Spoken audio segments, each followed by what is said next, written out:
নমস্কার বন্ধুরা, আপনাদের কাছে আজকে একটি অনুরোধ করব যে আপনাদের যাদের যাদের মেয়ে আছে, বোন আছে, তাদের ক্ষেত্রে বলবো, মা তো আছে প্রত্যেকেরই, কেউ তো আর বায়োলজিক্যাল জন্মগ্রহণ করেন না। মা সবারই থাকবে, কিন্তু অনেকের বোন থাকেন না, অনেকের মেয়ে থাকে না। যাদের মেয়ে আছে, বোন আছে, এই ধরনের যাদের সম্পর্ক আছে, তাদের কাছে আমার এই বিচার, আমি বিচার চাইছি।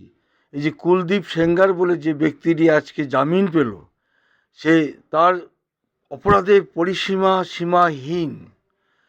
সে যে মেয়েটিকে রেপ করেছে, তারপরে তাকে গ্যাং রেপ করেছে, তারপরে তার বাবাকে মেরেছে, তার মাসিকে মেরেছে, তার যে উকিল, সুবিচার পাওয়ার জন্য যে উকিল ঠিক করেছে সেই উকিলকে মেরেছে।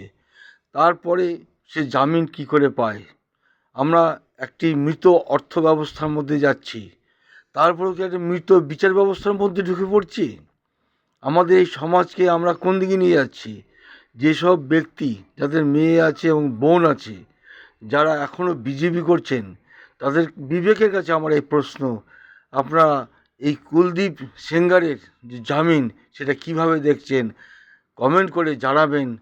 আপনাদের কাছে আমার বিনীত অনুরোধ। নমস্কার।